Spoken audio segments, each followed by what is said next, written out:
So, you've got your new tank, fishless cycling, and everything looks like it's going really well. And all of a sudden, you get your lighting and your CO2, you think it's all sorted, you get your plants in, and things are going really well. And then overnight, kaboom! What's this crap in my tank? What's this brown hair algae that's coming off all my plants? So you panic, you start hitting the books. What is it? What have I done wrong? Is it CO2? Is it lighting? You don't know what it is, you panic. Too much ammonia, too little ammonia, too much light, too little light, too much CO2. Round and round you go. So, my water testing kit said that everything was A-OK.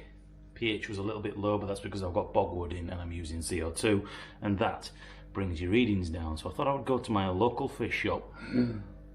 Yes, they're actually still open. And I took my water testing down the 4 vials, and it seems that everything is A-OK. Ammonia was a little bit high, but I'll do another water change. So his recommendation was, in order to get rid of this brown hair algae, by the way, incidentally, it is a natural occurrence that will happen as your initial fish cycle happens apparently, so it's nothing to really worry about too much. So his advice was to reduce the lighting down. I've currently got around, I think it's 5.5, 6 hours of light with 7 hours CO2. So he said, while the plants are not fully grown and you've got lots of small plants in there, what I want you to do is reduce your lighting down to say 4.5 hours and your CO2 down to roughly about the same time, and see if that will put it in check. So hopefully that will help. I've also got a product, and that product is Algae Exit. Now whether this stuff is actually going to work, I don't know, because we haven't got any livestock in, and we put in 24mm of this once a week, and hopefully that should help as well. But speaking of livestock, ladies and gentlemen, I've decided that we're going to be putting 5 rummy nose tetras. That's all we're going to be putting in. I initially wanted to put 10 in, but his advice was, because the ammonia was quite low and we're still fishless cycling, shouldn't put too many fish in at once. So I've actually only got 5 rummy nose tetras. I said I wanted 10, but he talked me out of it. So that's what we're going to be doing. So as I've got them currently in the bag now, I'm going to leave them in there for 5-10, well, I'm going to leave them in there for 15-20 minutes for the water to actually get to the same temperature. Then I'm going to start acclimatizing these fish by putting in, probably, if I take this, probably putting in 1 cap of my aquarium water in there every 5 minutes. Actually, maybe we should make it 10 minutes, every 10 minutes. And then what I'm going to be doing is I am going to be leaving the lights off in the tank for 24 hours while they acclimatize, and these fish are really, really small. So that's where we're at. Hopefully, as you join me on my journey here, things will become clearer. Now, my CO2 checker in the morning, currently, without me changing anything, is still green in the morning, which may mean that there is too much CO2 in there. A lot of these plants are quite small and they're not soaking it up, meaning there's enough nutrients left over for the brown hair algae to grow, and it tends to grow in the fast water areas because there's more oxygen. So maybe that's something else for me to look at.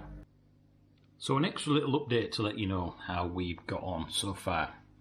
So in that tank I've removed the majority of the moss. There's still quite a lot down here that's quite infected, but a lot of the moss that is up on here I have removed purely because it was such a mess. I just don't think it was ever going to recover, and it made it extremely difficult to get all the gunk off it, or the brown hair algae. There is still a little bit in there. Now we have got some rummy nose tetra in the tank here, and we've got 5. And even though I acclimatized these over, I think it was about an hour and a half, putting a few droplets in, a couple of them went straight to the bottom of the tank once I released them from the bag due to probably the water parameter changes, and I didn't think they were going to make it. And when I had my water tested at the fish shop, they didn't give me my test kit back, the tubes. So I went down and I said, you know what, give me 3 more, and there they are in the bag, acclimatizing up there. And I've also got 4 nerite snails. I wanted some snails, but they didn't have any, but I thought I'll get 4 just for now, just to try and help and see if they can get them to clean up a little bit of this here. Snails really would be better. And Amano Japonica, I've actually got some coming next week. So that's the state of play as we've got at the minute. As you can see them in the bag here. There they are in the bag, and I'm just putting in a small test tube every 15 to 20 minutes, and I will do that over the next hour or so because I don't want to lose any of these fish. People think, you know, it's just a fish, if it dies, it dies, but these are animals, and the reason that we get a beautiful aquarium like this is because we want to enjoy nature and we want to look after them. They're no different to any other kind of animal. So that's where we're at. That's the little update so far. So we've got, what, 5, that'll be 7 rummy nose tetras, which is probably a couple of fish too much initially, but these are extremely small, some of these, and as you can see, they're a little bit dull on the noses. There is one there that's very bright, but that will change as they become more comfortable and acclimatise themselves. So that's where we're at the minute. And incidentally, I moved the CO2 to the back there. Don't know whether that was a good idea, because when I had it over here, the bubbles would come up and they would go into this extra flow pump I've got here, because the water flow on the Roma 240 I don't think is very good at all. But what I wanted to ask is, how often should I be feeding these rummy nose? They're only small. This is something I could do with some advice for. And if I show you the food that I've actually got in the fish cupboard over here, we have these tropical fish, tropical sinking pellets. I have the fluval enhancing colour, and we have the tropical flakes. So I don't know how much to put in for these or when to do it. And also I have the biological enhancer and the Grow Plus.